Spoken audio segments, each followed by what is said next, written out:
Okay, so since we understand bottom-up processing, let's get into specifics of how vision works.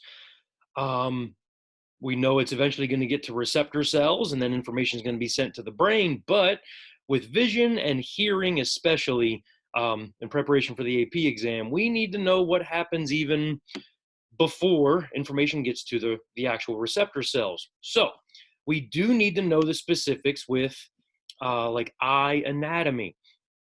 So let's start with this diagram here. I have pretty much in order from top to bottom on this slide, the parts of the eye where light is going to enter on its way to the receptor cells for vision to happen. And let's start with that. Remember, every sensory experience starts with energy from the environment. With vision, we need light energy. I know this might seem like a given, but I can't assume that everyone would know this. It's one of those things where it's like, once you say it, it's like, well, yeah, duh, like who didn't know that? But I don't know that you've ever had to think about this. We need light energy for vision to happen. Light, whether it's from the sun or artificial light in your room or whatever, light bounces off objects and then comes into our eyes, allowing for vision to happen. If there is absolutely no light, then there is no vision. We cannot see in the dark. And when I mean the dark, when I say that, I mean absolute darkness. If there is zero light, then there is zero vision. Okay? You might be thinking, I can see in the dark all the time, Mr. Ryder. When the lights are off in my house, I can still kind of like see where stuff is and navigate. That's because there's a little bit of light in your environment.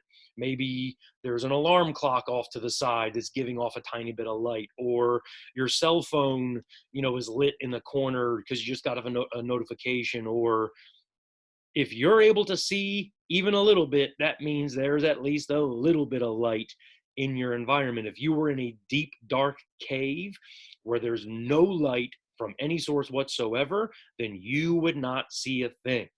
Light bounces off of objects into our eyes, causing this process to begin. When that light enters the eye, folks, the very first place it enters is the cornea. So in this diagram, the cornea is the outer layer. It's almost the skin of the eyeball. That's the very first place that light will penetrate from all angles, by the way. Okay, it's going through the cornea. Then we have this negative space inside, and we move inside the cornea to the area of the iris and the pupil.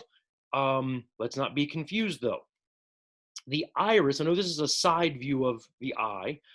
The iris is the pretty colored part of everyone's eye. My iris is green. Yours might be brown or blue or hazel.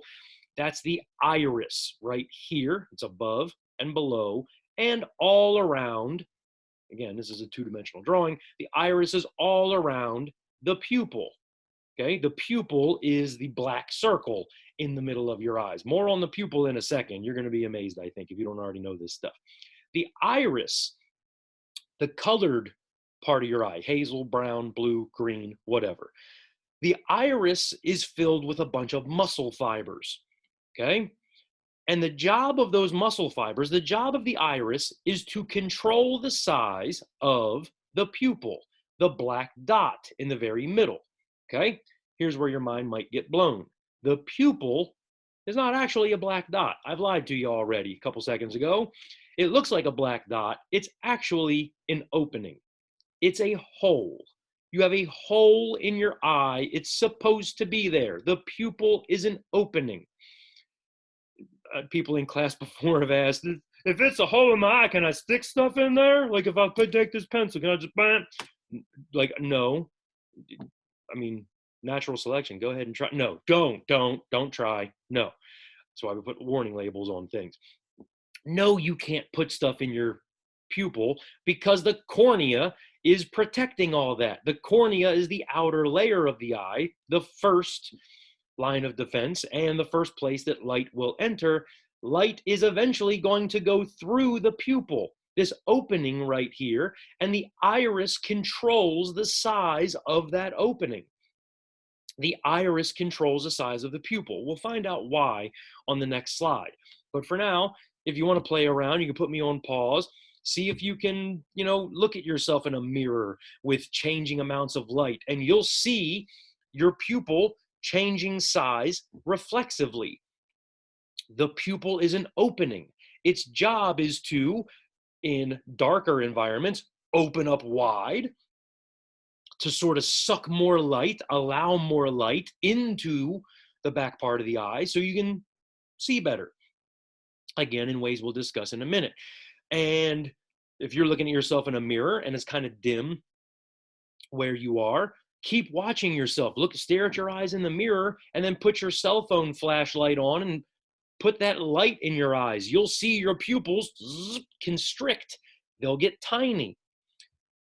Because with a bunch of light in your environment, the pupils don't need to be very large. They don't need to work hard to get light into the eye. They'll get smaller.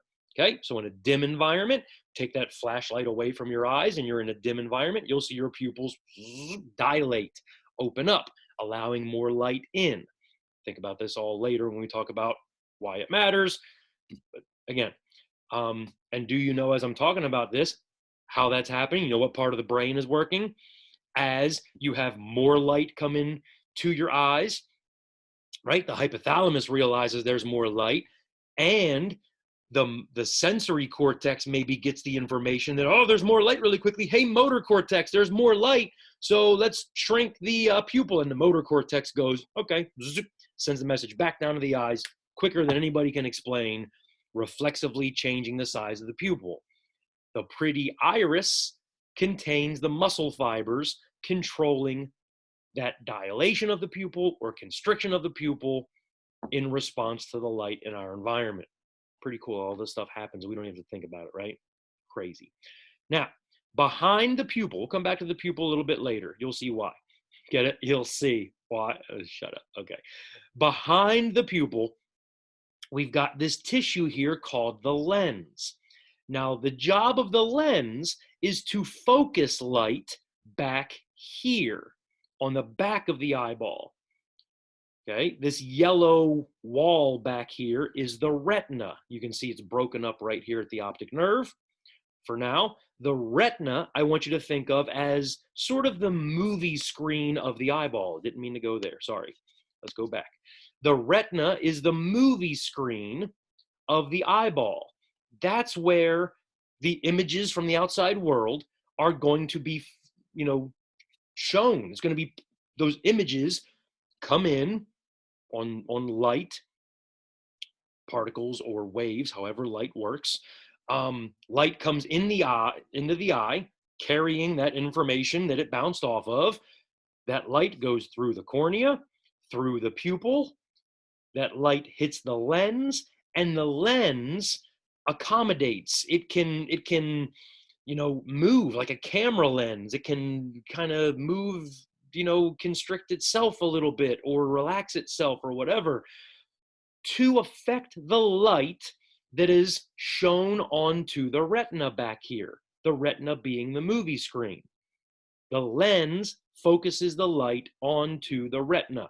Now, before we get into the retina, which is where the real, important receptor cell stuff happens, let's understand, a lot of people have jacked up lenses. Okay, for instance, the lenses in my eyes are not round like they're supposed to be. For some reason, genetic deformity or whatever, my lenses are more oblong when they're supposed to be round. That's called an astigmatism. I have an astigmatism in my eyes. It makes, some of my vision blurry because my lens is not doing its proper job. It's not accurately focusing light onto my retina like it should be because it's malformed. Okay, some people have nearsightedness. Some people have farsightedness. The quick explanation is it's because this lens is not doing its job properly. The lens is, if it's acting faulty like this, not focusing, I'm just repeating myself, I'm sorry, not focusing light properly, not accurately onto the retina. And that, folks, is why we wear corrective lenses if you're someone who does. I have glasses. Maybe you wear contact lenses. I'm envious of you for being able to put things in your eye because it freaks me out and I can't do it and I'm a big baby. But think about it. These lenses, whether they're in glasses frames or whether they're contact lenses, those lenses are doing the job that this lens can't do. Okay? In other words, these lenses, and it's the same if you wear contacts, these lenses bend light. As light comes in through my environment, they bend the light in a way that counters what my lens is doing in order to correct the light before it hits my lens, so the lens in my eyeball can send that information onto my retina. That's what corrective lenses do. It tries to make up for the mistakes of the lens that's inside your eyeball. Okay, cool stuff, right? Now, so light gets through the lens onto the retina, and it's inside the retina, folks, where we have our receptor cells for vision. We don't have any receptor cells up here in the watery part of the eyes, the eyeballs. We don't have any receptor cells in the lens or in the cornea. All this up here is just a matter of getting light back here so that receptor cells can pick that light up and send that light information back to the occipital lobe. Okay? But we're not done just yet. So we've got receptor cells in the retina. Those receptor cells are called rods and cones. They come in these two different forms. Receptor cells in the eyes are rods or cones. More on that in a second. We've also got this area called the fovea. We'll be coming back to the fovea. Look at how the fovea is right in the center of the retina. You draw a straight line from the middle of the pupil. The fovea is right back there. That's very important for reasons we're about to get into. And then we've got the optic nerve back here. The optic nerve is where all the axons from the receptor cells join together and leave the eyeball. The optic nerve runs from the eyeballs all the way back through the brain to the occipital lobe to deliver the visual information. But look at this before we move on. We know that receptor cells are needed for any sensation to happen, right? For vision, again, those receptor cells are rods and cones, which we're about to get more into. But notice this little area right here in the back of the eye, where all the rod and cone axons come together and make up the optic nerve. Remember, by the way, a nerve is a bundle of axons. So the optic nerve, it just makes sense, is all the axons gathered together from all the rods and cones and all the different cells joined up to them. And these are the axons leading away from the eyeball to the occipital lobe. Looky here, though. Because those axons have to join together right here, there's a little blank spot in the retina. That's the joining point of all these axons, the come together point. And in that point, there are no rods and cones. There's no room for them. Think about what that means. Because there are no rods and cones right there in that part of the retina where the optic nerve leaves the eyeball, there are no rods and cones. That means there is no vision right there. Every one of us has a blind spot in each of our eyeballs. It's true. There's a little tiny little speck in the back of our eyeballs that's a blind spot. No receptor cells. That means no vision right there. And your blind spot is just not noticed by you. Okay? For a couple reasons. One, your eyes are always moving around, at least a little bit. Even when you stare straight ahead at something, you look at your hand right now and you're like, I'm focusing right on that line on my palm. Your eyeballs are still moving a little tiny bit. You know why? You know why? Because of what we learned about sensory adaptation. Remember, Think about it. If I stare at my hand and my eyes were just fixated on that spot in my hand, that means that the image of my hand would be shown onto one spot on my retina. And the receptor cells picking up the image of my hand would keep firing. Hand, hand, hand, hand, back to my occipital lobe. Again and again and again and again. What did we learn in another video segment? When receptor cells fire again and again and again and again and again and again, over and over, eventually they're going to get tired. They're going to stop firing, and that's going to lead to sensory adaptation, which is why we eventually feel that the pool water ain't so cold eventually, because of sensory adaptation. Well, folks, what happens if we adapt to what we're looking at? If I stare at my hand, if sensory adaptation happened in my retina, I'd eventually go blind, because those receptor cells would have kept firing again and again and again and again. Hand, hand, hand, hand, to the point where they go hand, hand, hand. All right, we're done. We're stopped. We're going to stop sending that message. And eventually the image of my hand would disappear if sensory adaptation happened in the eyes. But check this out. Sensory adaptation doesn't happen with vision because our eyes are always moving a little bit, side to side, up and down, all over the place, so small, in such small ways that we can't tell that it's happening. But what that's doing, that constant tiny movement, is constantly shifting the image of what we're looking at on our retinas. Remember, the retinas are the movie screens in the back of our eyeballs. So when I stare at my hand, I know I'm keeping my hand still. I think I'm staring at my hand the whole time. I am, but I don't realize my eyeballs are constantly shifting a tiny bit so that the image of my hand is shifted on my retina a little bit, constantly changing which receptor cells, which rods and cones are being activated so that they don't constantly fire and adapt, keeping me from going blind. That's heavy stuff, but it's happening. Okay. We've got this blind spot in the back of our retinas.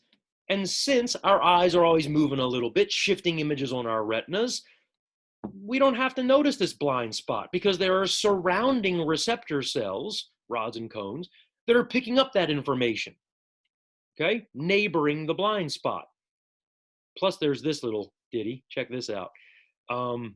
Also, because we're getting that information into the eye anyway, and it's going to the brain, and the visual cortex is doing its thing, and you know what the brain does, right? Always, the brain makes sense of stuff for us. That's what the brain always does. So how about when I tell you this? What are you thinking? The brain just fills in the blind spot for us.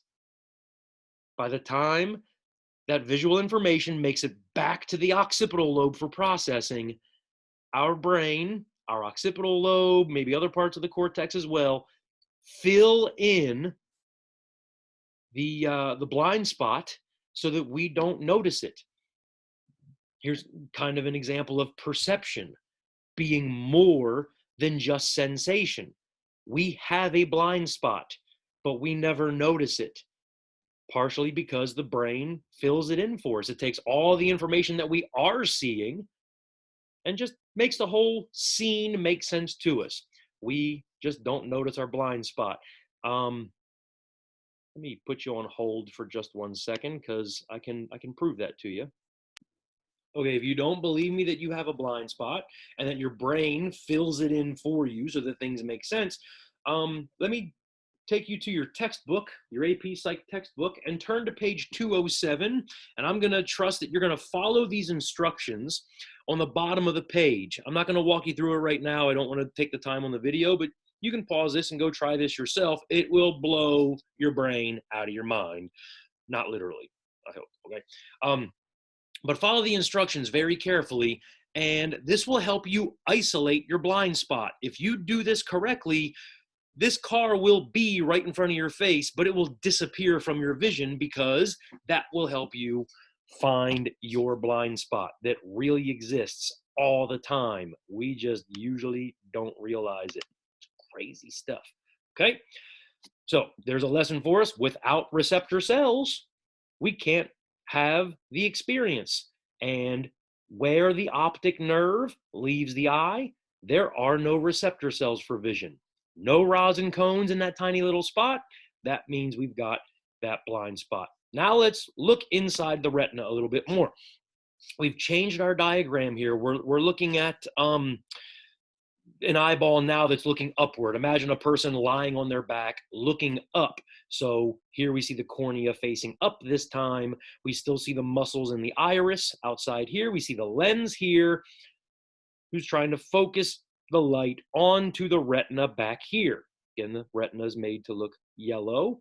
That's the movie screen of the eyeball where the receptor cells are. And here's a zoomed in shot of part of the retina. We can see down here, again, this is at the very back of the retina, as light comes in to the retina's membrane here, the light is going to strike these cells down here. Look at the purple cells. Those are rods. They're called rods because they're like cylindrical cells. They're in the shape of a tube, basically. They're rods. And cones are, in this diagram, the white cells. Okay, they have more of a pointed end, so they're called cones.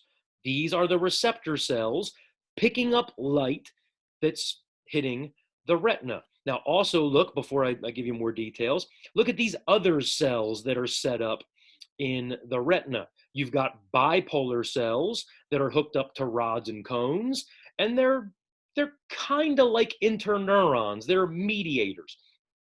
Excuse me, bipolar cells will pick up information from the rods and cones, and then the bipolar cells will send that information on to ganglion cells.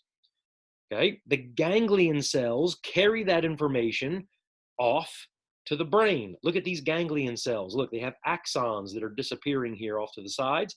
It's the ganglion axons that make up the optic nerve. I know I might have said earlier it's the rods and cones axons that make up the optic nerve. That was trying to be simple and quick and maybe misspoke there, but it's complicated, right? So it's kind of a reverse order here based on how this diagram looks. Light comes in based on this diagram. Light comes in from up here, hits the membrane of the retina, goes in, strikes the cones and the rods, and those rods and cones bizzounk to the bipolar cells, which bizzounk to the ganglion cells, which bizzounk their signal down their axons, down the optic nerve, all the way to the occipital lobe for processing. Very important that we know that. Now, that's not what I meant to do. Sorry, everybody. Let's see here. Come on. All right. These rods and cones are stimulated by certain kinds of energies. Remember our doctrine of specific nerve energies? That means that different receptor cells can only be stimulated by certain stimuli in the environment, certain kinds of energies. Well, rods here in our retina, where's my cursor? Where's my mouse? My mouse disappeared. That stinks. Rods are stimulated by very extreme contrast, like light and dark frequencies, shades of gray, okay, rods. And rods are going to help us detect basic forms, basic shapes, okay? Cones, on the other hand, cones are going to be stimulated by color and detail, okay? So when we're in, a well-lit area, cones are going to be really doing their job, picking up all the different colors in our environment and all the details there are to see. Cones are going to be involved there because, here we go with a quick mnemonic, cones pick up color. Cones pick up color, okay? Rods are basically color blind in a sense. Rods can't distinguish between colors. Rods can see shades of gray and basic forms. cones can see color. Now, what does that mean? Look at the diagram and notice that cones are largely found in the fovea. Remember the fovea? We see it in the diagram here at the bottom left. My cursor has disappeared, and that's frustrating me, but let's go back to this other diagram. We can clearly see the fovea down here. Oh, there's my mouse.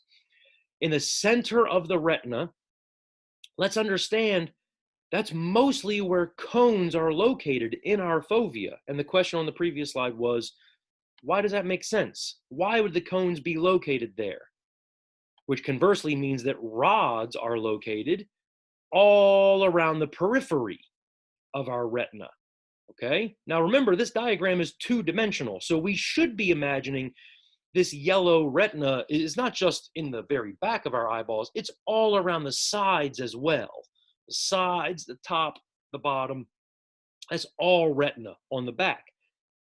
But cones are mostly found in the fovea, right here in the center of the retina, not in the periphery, the tops, the bottoms of the retina, but right in the center. Why? Why would cones be in the center? Well, it's because of what we were talking about earlier with the pupil and how it dilates in the dark and constricts in the light, in well-lit areas. Okay, real quick, wrap some duct tape around your head, put your seatbelt on. This, I hope, will blow your mind in a good way. Are you ready? This is crazy. You're not going to believe me, but this is awesome. Are you ready? Okay, think about it. When we are in a well-lit area, there's lots of light in our environment, our pupil is going to be small. It's going to be constricted. Think about what that's doing. The pupil being tiny is directing light right in the middle of the retina, where cones can do their job, helping us see color and detail. If you want to see something in your room very clearly, you flip on the lights. Your pupil will constrict and focus light onto the center of the retina where cones are located to do their job.